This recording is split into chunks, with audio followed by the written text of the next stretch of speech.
When the retreating ice in Montana revealed a perfectly preserved creature frozen for thousands of years, I believed it was the discovery of the century. The DNA results changed everything we understood about human evolution and ancient migration. My name is Dr. James Whitfield. I'm a 40-year-old paleogeneticist from Stanford University, and this is the story of the most controversial discovery in modern science, one that powerful institutions are desperately trying to bury. September 3rd, 1996. I was in my laboratory in Palo Alto when Dr. Rachel Morrison, a glaciologist at Montana State University, called with a voice that trembled with barely contained excitement. "James, you need to come immediately. We found something in the Glacier National Park melt zone, something extraordinary."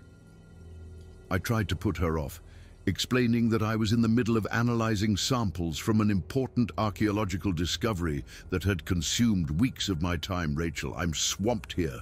Can this wait a few days?" Her response was immediate and urgent. "No, it can't wait. James, we found a body, a non-human hominid body perfectly preserved in the ice. And James," she paused and I could hear her taking a deep breath to steady herself, "it's like nothing in any fossil record. You have to see this with your own eyes." I was on a plane to Montana 12 hours later, my mind racing with possibilities. The glaciers across the northern Rockies had been retreating rapidly throughout the 1990s due to accelerating climate change. As the ancient ice melted back, it was revealing all sorts of things that had been frozen for millennia. Ancient forests with trees still standing, perfectly preserved animal remains from species long extinct, archaeological artifacts from the earliest human inhabitants of North America. But nothing, according to Rachel's frantic description, like what her team had discovered. When I arrived in Kalispell, Rachel met me at the small regional airport in a university vehicle.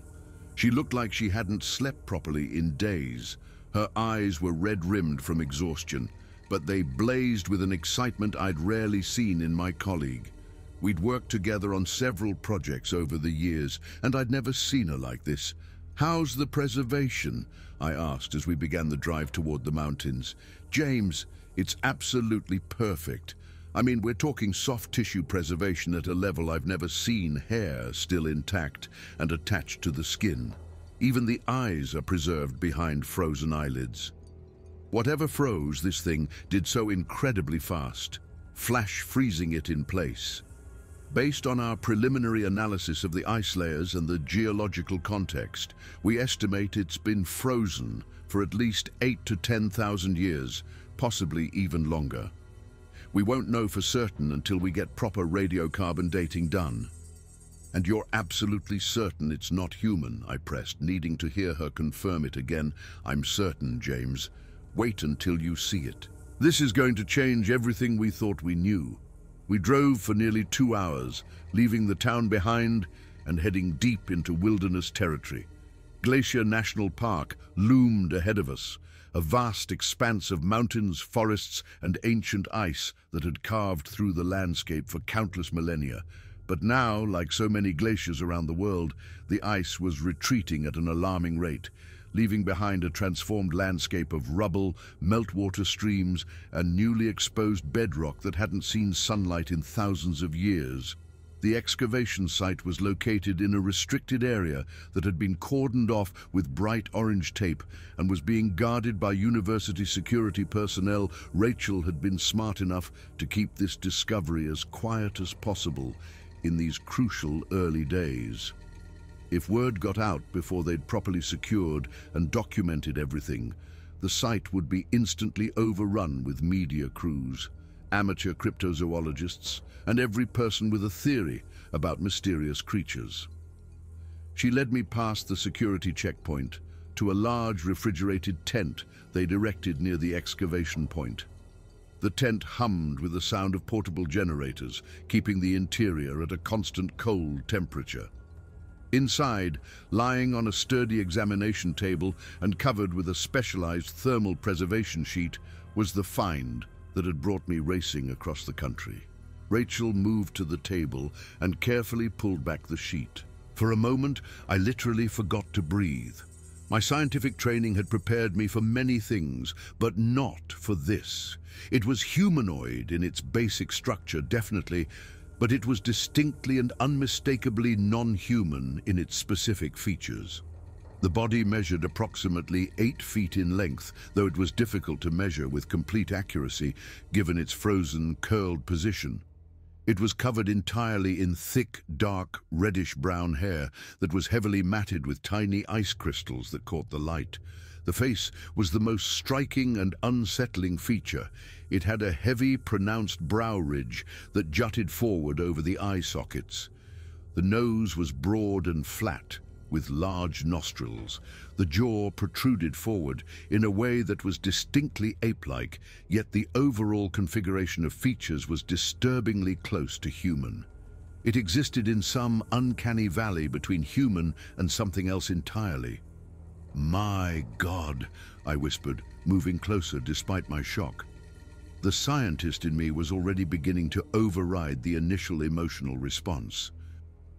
"We found it 3 days ago," Rachel explained, her voice taking on the practiced tone of someone delivering a briefing she'd given several times already. A local hiker was exploring the newly exposed areas where the glacier had retreated. He spotted what he initially thought was a bear carcass that had been revealed by the melt. When we sent a team to investigate what we assumed would be a routine recovery of animal remains, we realized immediately that we had something completely different, something unprecedented. The preservation was indeed absolutely remarkable, better than anything I'd encountered in 15 years of working with ancient remains. The extreme cold and the immense pressure of thousands of feet of glacial ice had essentially freeze-dried the body, creating a natural mummification process that had protected it from the normal decomposition that would have reduced it to scattered bones within years. I leaned in closer, examining the details that were visible. I could see individual hairs, each one distinct. I could observe the texture of the leathery skin beneath where the hair was thinner. There were even what appeared to be old, healed scars, visible on the left shoulder and upper arm, suggesting this creature had survived previous injuries during its lifetime. "Have you taken any samples yet for analysis?" I asked, forcing myself back into professional mode. "We took some preliminary tissue samples for radiocarbon dating and initial DNA extraction," Rachel replied, "but we've been deliberately waiting for you to arrive before we proceed with anything more extensive. James, if this is what I think it is, what we both think it is, then we're looking at a Bigfoot," I said the words slowly, testing how they sounded when spoken aloud in this context. The words felt surreal, almost absurd, even as they left my mouth a genuine, verified, scientifically documented Bigfoot specimen, preserved in ice for thousands of years. "Do you understand the implications if we can confirm this?"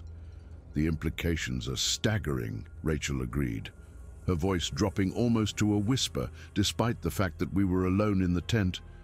"If this is a real biological species, if we can extract viable DNA from the tissues, if we can conduct proper analysis, we can finally answer questions that people have been asking for decades.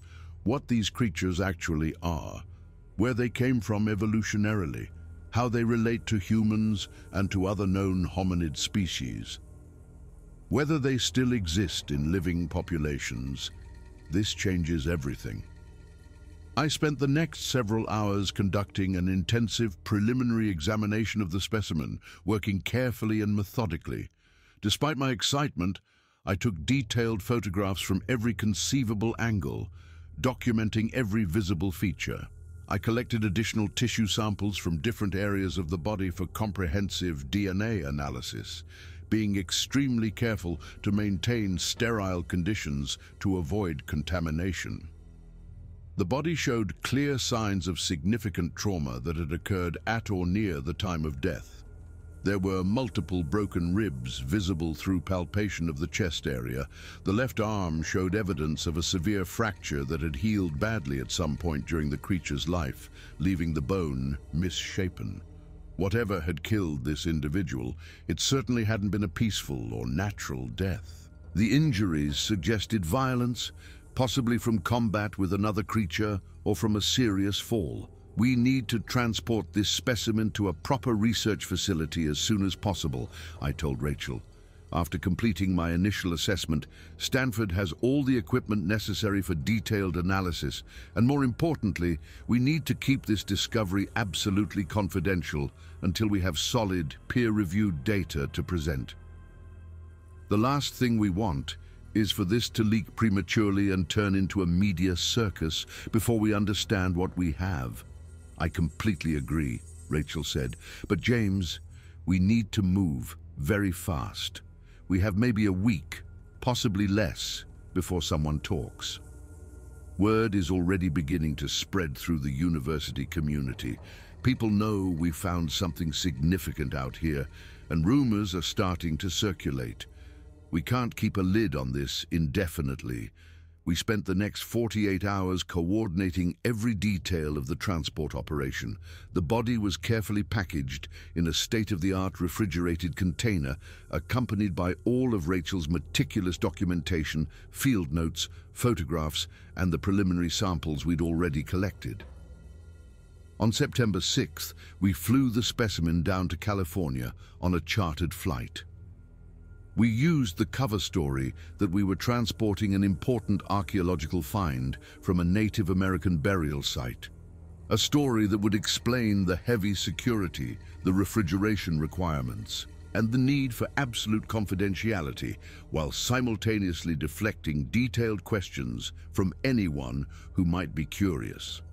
By September 8th, the body was secured in a temperature-controlled facility at Stanford University, and I'd assembled a small team of researchers I trusted implicitly. Dr. Sarah Chen was a biological anthropologist who'd worked with me on several previous projects involving ancient human remains. Dr. Marcus Powell was a geneticist specializing in the extraction and analysis of ancient DNA from degraded samples. Dr. Linda Harper was an expert in radiocarbon dating techniques and archaeological preservation methods. We kept the team deliberately small, limiting access to just these few individuals. The fewer people who knew about this discovery in these early stages, the better chance we had of controlling the narrative and conducting proper, rigorous science before the inevitable media circus began.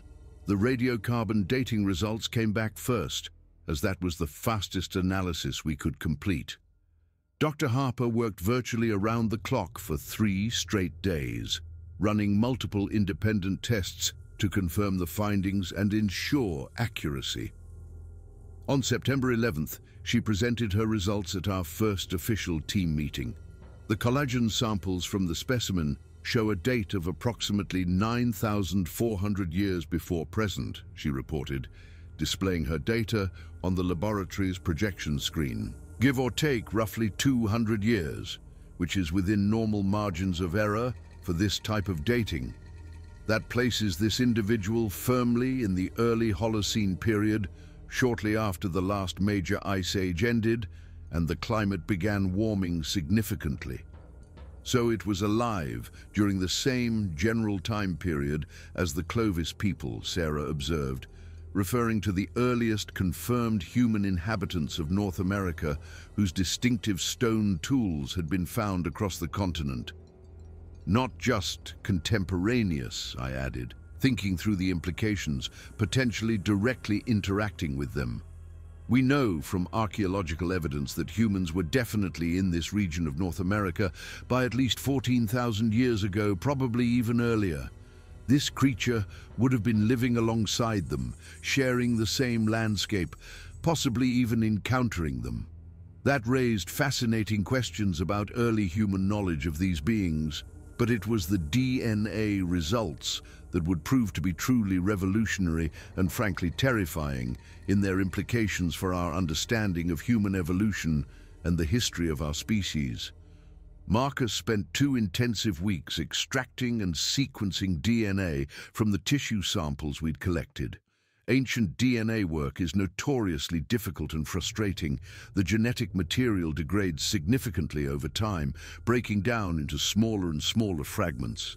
It becomes contaminated with DNA from bacteria, fungi, and other organisms. It fragments into tiny pieces that are incredibly hard to reconstruct into complete sequences. But the exceptional preservation of this body, thanks to the unique conditions of glacial freezing, meant that Marcus was able to extract remarkably intact DNA sequences that far exceeded what we dared to hope for. On September 25th, he called an emergency team meeting. His face was ashen, drained of color, and his hands shook slightly as he distributed copies of his findings to each of us. "I've run these tests multiple times," he said, his voice tense and strained.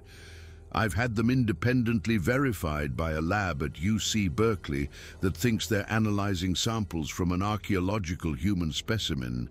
I didn't tell them what they were really looking at. The results are absolutely consistent across all tests. Every analysis points to the same conclusion." He activated the projection screen and displayed his data. The mitochondrial DNA analysis shows that this creature diverged from the direct human lineage approximately 300,000 to 500,000 years ago. To put that in perspective, it's actually closer to modern humans than Neanderthals or Denisovans were. But here's where it gets even more interesting and more disturbing. He pulled up another set of data, genetic sequences displayed in rows of letters representing base pairs. The nuclear DNA shows clear, undeniable evidence of interbreeding with anatomically modern humans at some point in the relatively recent past, possibly as recently as 10 to 15,000 years ago. There are genetic sequences present in this specimen that also appear in modern human populations, particularly among certain Native American groups. These creatures didn't just coexist with humans in the same geographical areas. They were close enough to us genetically that they interbred with humans and produced viable, fertile offspring. The room fell completely silent as the implications sank in. Everyone on the team understood exactly what this meant. This wasn't just the discovery of an unknown species of large primate. This meant that Bigfoot, these mysterious creatures that had been dismissed as folklore and pseudoscience for decades, weren't just a species that had evolved alongside humans through parallel evolution. They were close enough to us genetically to successfully breed with modern humans. They were effectively another human subspecies, similar to Neanderthals or Denisovans, except that instead of going extinct tens of thousands of years ago like those other human relatives, these creatures had somehow survived into relatively recent historical times.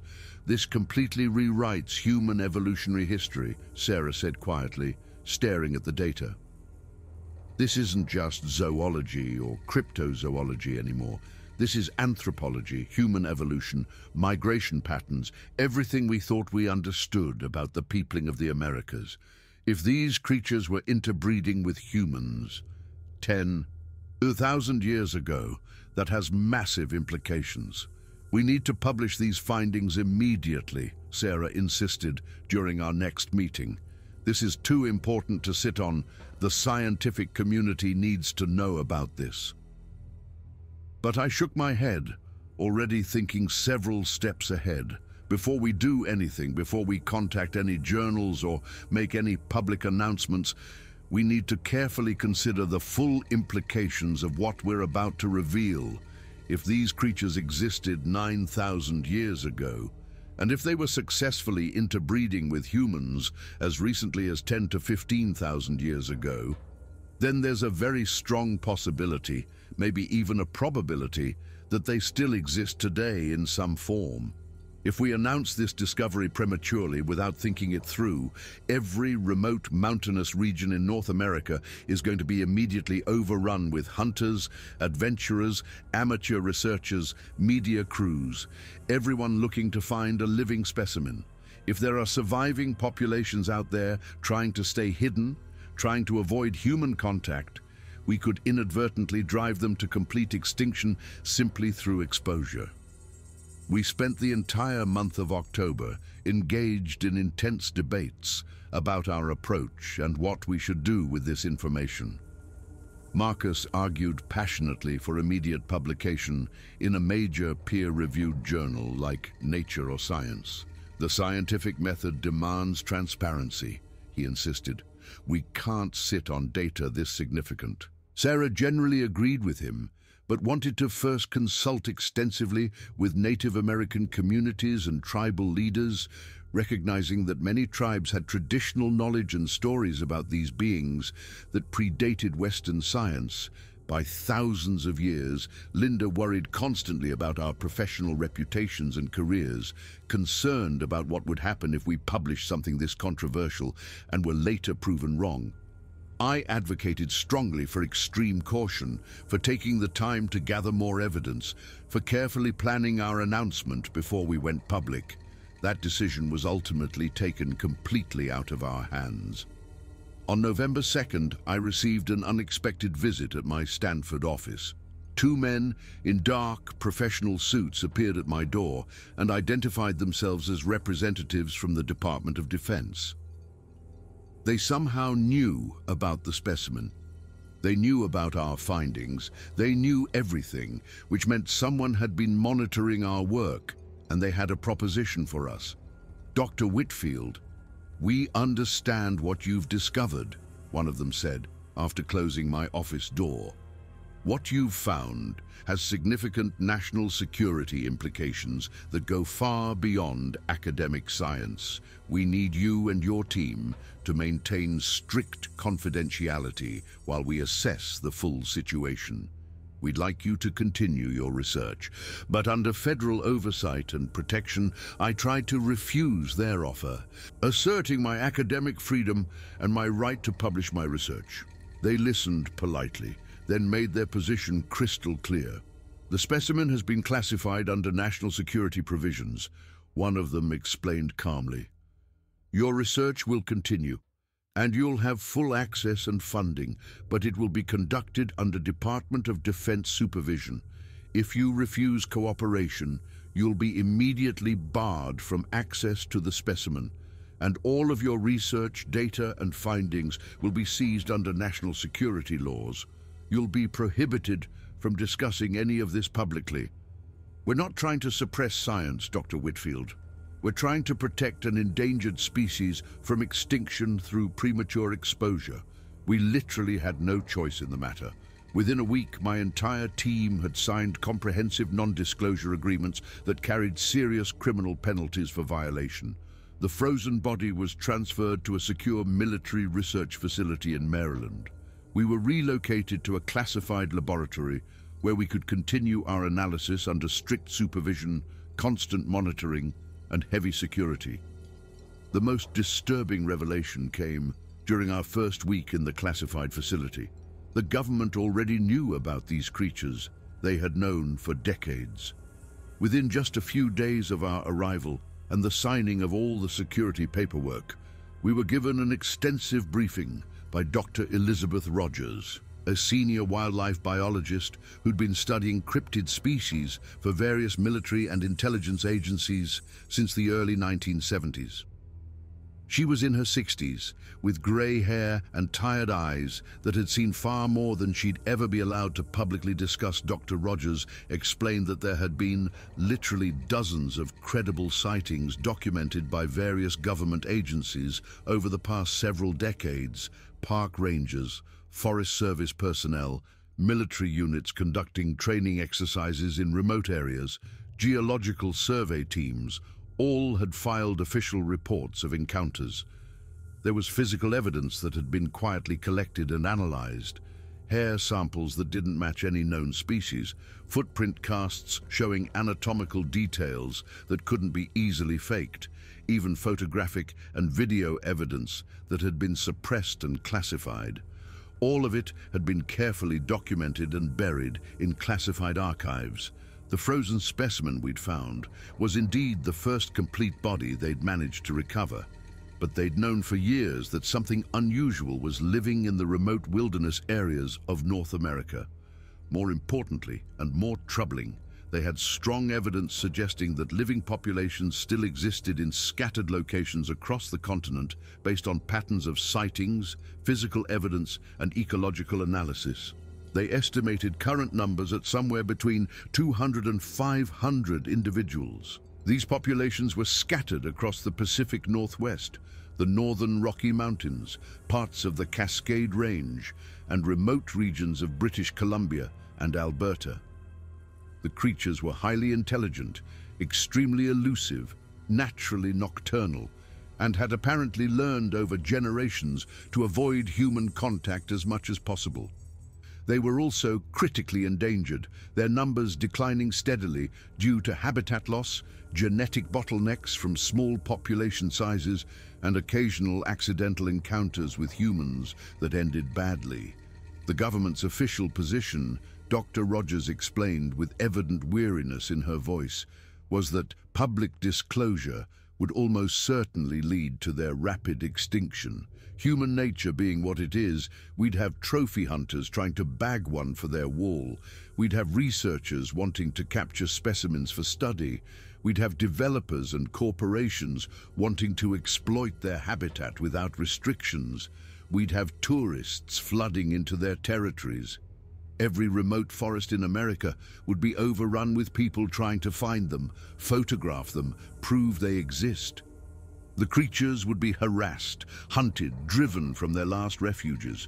The government had made a calculated decision decades ago that secrecy, despite all its ethical problems, was the only realistic way to protect what remained of the species. My job, and the job of my small team, was to analyze the frozen specimen we'd found in order to understand their biology, genetics, behavior patterns, anything that could help inform protection efforts for the living populations.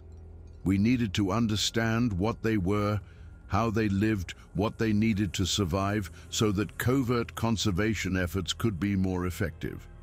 I spent the next 3 years working almost exclusively in that secure facility in Maryland, rarely seeing sunlight consumed by my research. We mapped out the complete genome of the frozen specimen, comparing it systematically with human DNA, Neanderthal DNA, Denisovan DNA, and various great ape species. We identified numerous unique adaptations that had evolved for survival in cold weather environments, enhanced brown fat deposits for heat generation, modifications to the cardiovascular system that improved circulation in extremities, unusual muscle fiber density that provided both strength and endurance, respiratory system adaptations for efficient oxygen processing at high altitudes. We found clear evidence of sophisticated tool use based on distinctive wear patterns on the teeth and hands.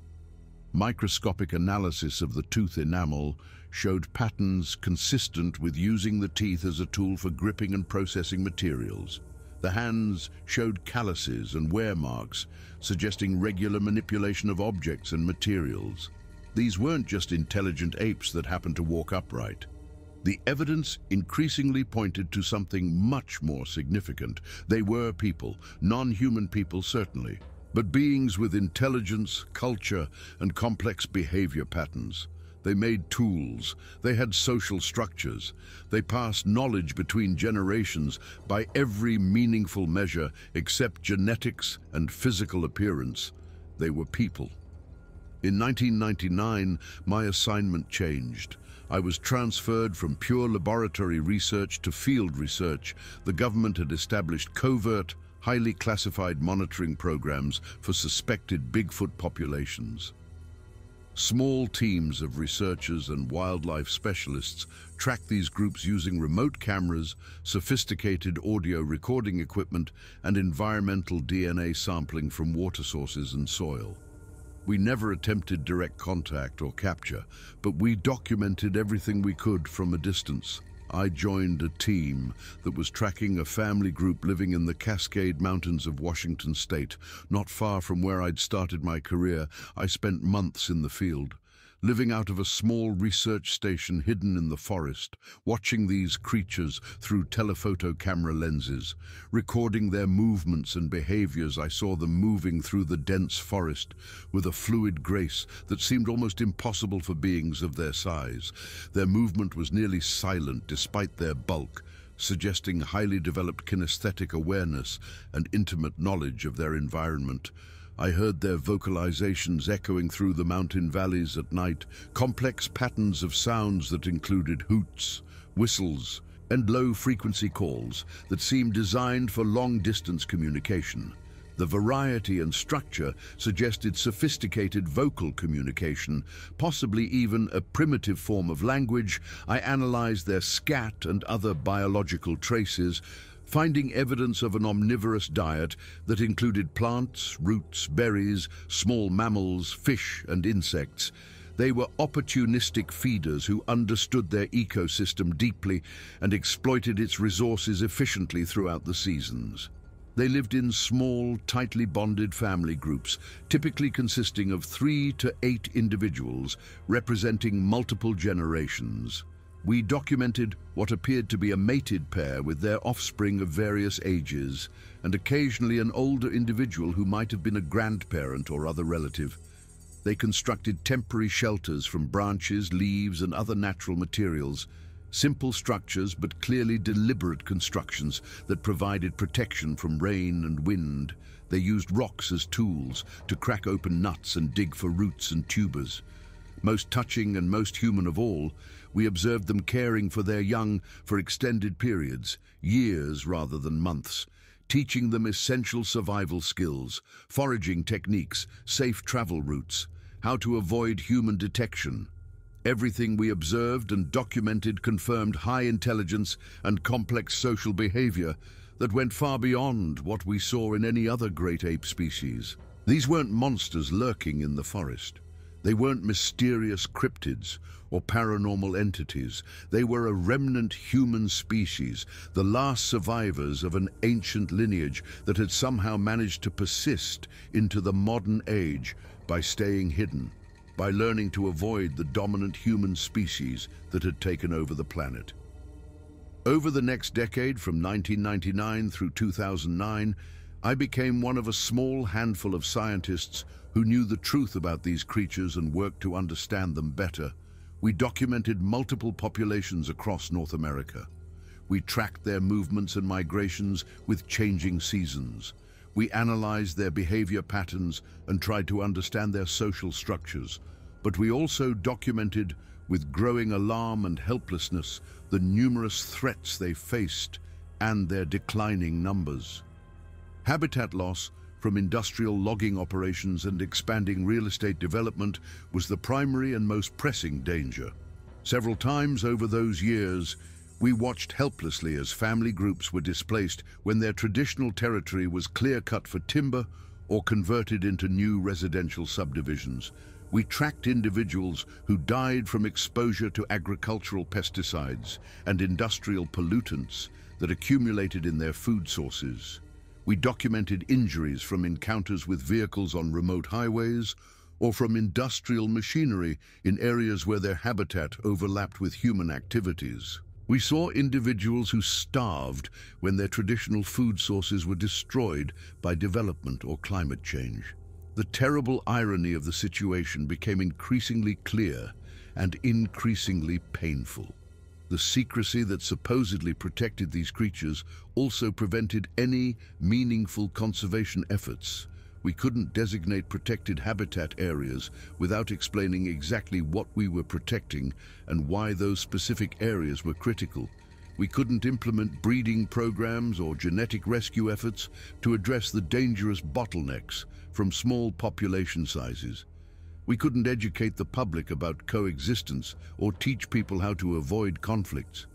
We couldn't do any of the things that modern conservation biology had developed for protecting endangered species. We could only watch, document, and collect data as their numbers continued to decline year by year, documenting their slow but steady slide toward extinction while pretending to the rest of the world that they didn't exist. The incident in 2002 crystallized all of these ethical dilemmas for me. A logging crew working in a remote area of Oregon accidentally encountered one of these creatures and, in a moment of panic and poor judgment, shot and killed it. The individual had apparently wandered into the active logging area, possibly disoriented by the destruction of familiar terrain or desperately searching for food in what had been its territory. It had displayed what animal behaviorists would call a defensive threat display, making itself appear large and intimidating, probably trying to scare the humans away from what it perceived as its territory. The loggers, understandably terrified by this massive unknown creature, misinterpreted the defensive display as an imminent attack. The logger who pulled the trigger was absolutely devastated when federal agents arrived and he learned what he'd actually killed. The body was quietly taken by federal agents before local authorities even knew what had happened. I was called in to perform the necropsy, the post-mortem examination. It was a female, approximately 30 years old, based on dental wear and bone analysis. And she'd been pregnant, about 5 months along, based on the size of the fetus. We lost 2 individuals that day, not just one. The logger was paid a substantial sum of money, signed comprehensive non-disclosure agreements, and was relocated to a different state with a new job to ensure his silence. The logging company faced no public consequences whatsoever, because acknowledging any consequences would require explaining what had actually been killed. The entire incident was classified, buried in sealed files, forgotten by everyone except those of us who knew the truth. That's when I started questioning whether secrecy was really protecting these creatures or just protecting us from difficult truths. Throughout the 2000s, I continued the work. I analyzed more samples, documented more encounters, wrote more protocols. The frozen specimen remained at the Maryland facility, perfectly preserved, a silent testament to a species fighting for survival. In 2010, I'd spent 14 years studying these creatures in secret, had become the world's leading expert on a species most of the world believed was a myth, and I was tired of lying. I started keeping personal copies of data in ways that couldn't be traced. I documented everything in journals at home. I began planning for when I might be able to tell the truth. The turning point came in 2015 when Dr. Rogers called me about a situation. A monitoring team in British Columbia had found a family group, 2 adults and 3 juveniles, too close to a planned resort development. We needed to relocate them, something we'd never attempted. The relocation was a disaster. We used tranquilizers to move them safely, but the male had an adverse reaction. Despite our veterinary team's efforts, he died during transport. The female and juveniles were released in new territory, but we'd destroyed their family structure, traumatized them. 6 months later, monitoring showed the juveniles had separated from their mother prematurely. Their survival was uncertain.